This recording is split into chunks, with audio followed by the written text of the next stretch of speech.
উপনিষদ বললেন রস বৈ স, অর্থাৎ পরম ব্রহ্মকে বা ভগবানকে বা ঈশ্বরকে তুলনা করা হয়েছে রসের সাথে। অর্থাৎ রসময় পরম ব্রহ্ম হলেন রস। এখন প্রশ্ন, পরম ব্রহ্মের এই রস কাকে বলে বা কেমন? শ্রী শ্রী চৈতন্য চরিতামৃত বললেন, সন্তানের ক্ষুধার্ত মুখ দেখে মায়ের হৃদয়ে করুণা এসে ক্ষুধার্ত সন্তানের জন্য মায়ের বুক থেকে দুগ্ধ খরিত হতে থাকলো, একেই বলে রস। মাগো, বুঝাতে পেরেছি? ভক্তগণ, মায়ের বুকে সন্তানের সম্বন্ধের নারীর টানে মায়ের স্নেহ করুণা মমতা খরিত হয়ে মায়ের দেহের রক্তবিন্দু থেকে অমৃত দুগ্ধে রূপান্তরিত যখন হয়, এটা কি ভাগবত বললেন রস।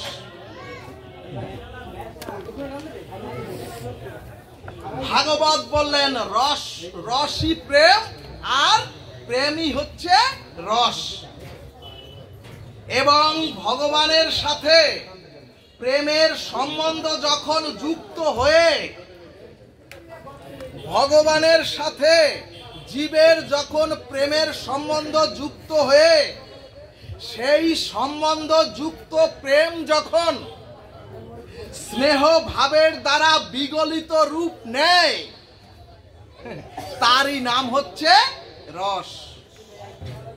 এবং মায়ের চিত্তে সন্তানের জন্য যে প্রেম ভালোবাসা স্নেহ মমতায় রক্ত থেকে দুগ্ধ খরিত হয়, ঠিক তেমনি ভগবানের সাথে প্রেমের সম্বন্ধে সেই প্রেম বিগলিত হয়ে যদি জীবের হৃদয় থেকে আনন্দ রস খরিত হয়, তারই নাম হচ্ছে পরম ধর্ম। প্রেমছে বলুন রাধে রাধে।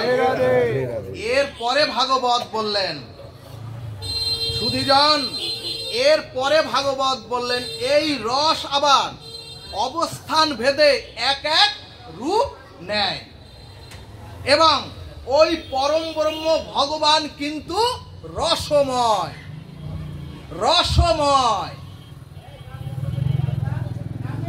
এই কারণেই উপনিষদ বললেন রস বৈশ্য, অর্থাৎ ভগবান হচ্ছেন রসময়। ভক্তগণ, ওই রস যখন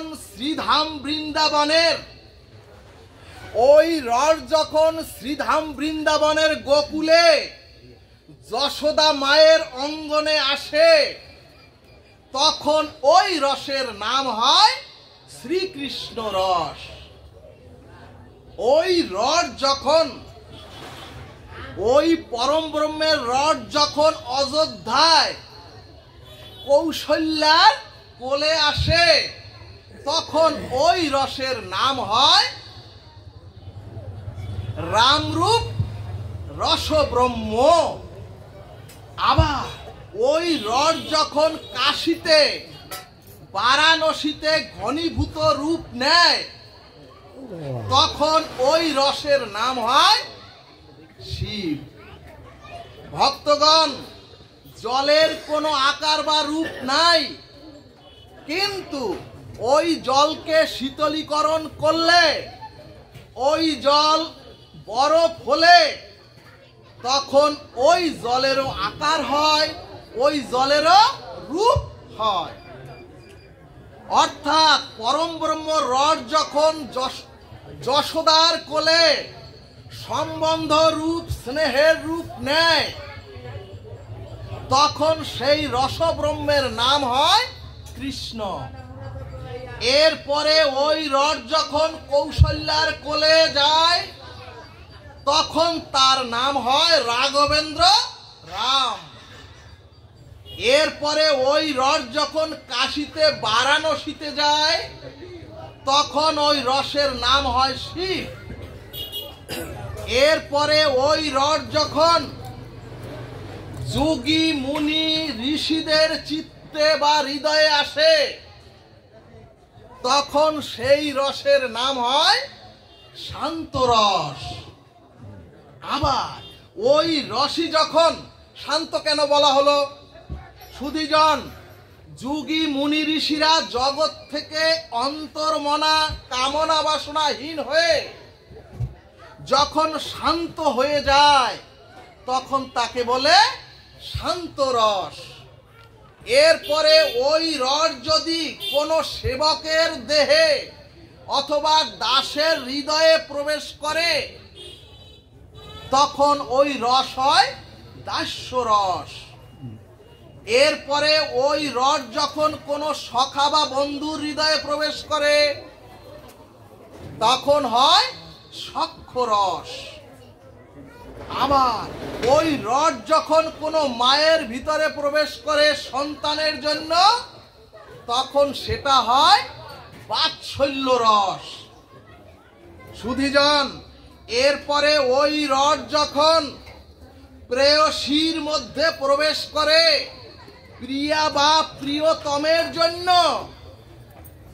তখন সেইটা হয় মধুর রস।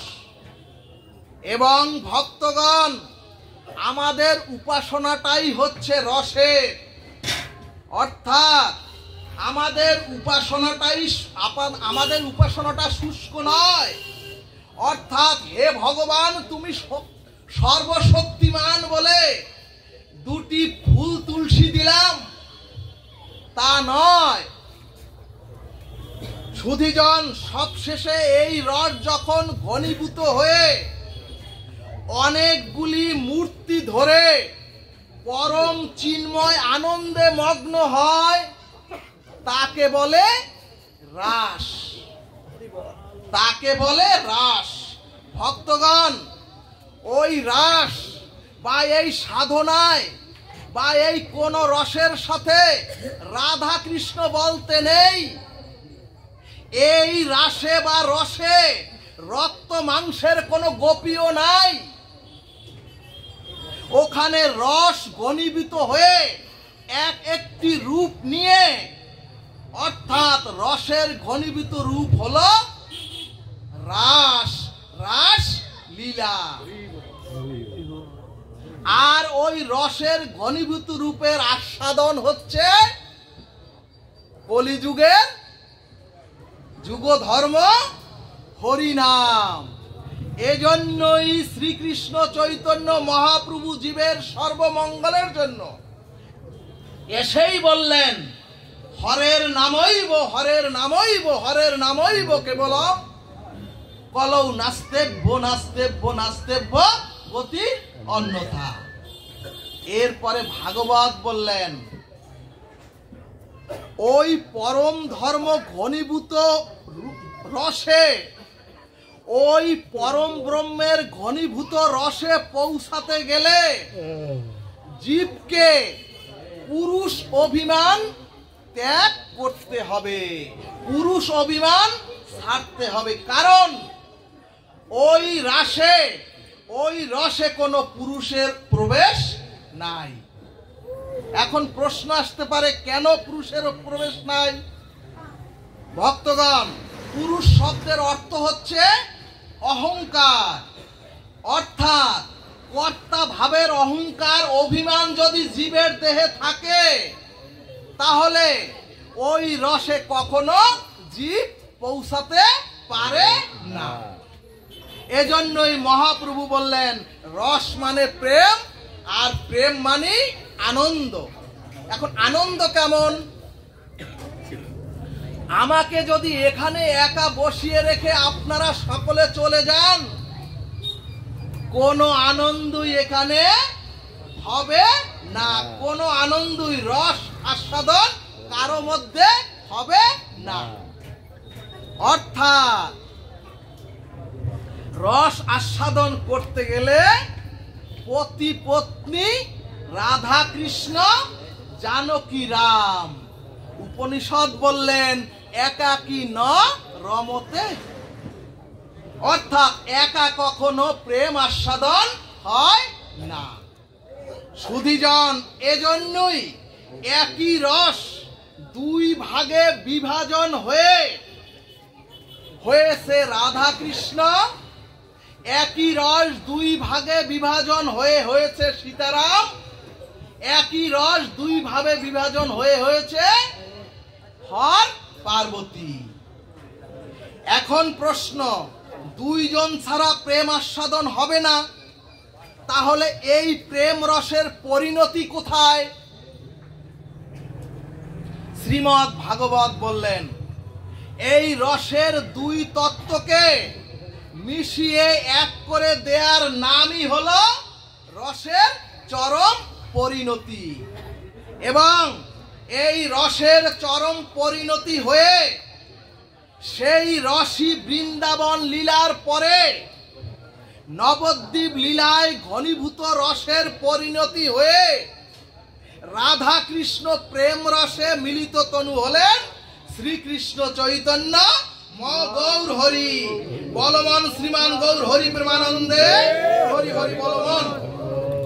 অতএব সুধীজন, শ্রীমান গৌরাঙ্গ মহাপ্রভুর পাদ পদ্ম আশ্রয় করে আমরা সকলে যেন রাধা কৃষ্ণের প্রেম রস হরে কৃষ্ণ মহামন্ত্র বলতে বলতে ভব নদী পার হয়ে সকলেই যেন আমরা অপ্রাকৃত গোলক বৃন্দাবনে পৌঁছাতে পারি। বলবান রাধা কৃষ্ণ প্রীতি প্রেমানন্দে।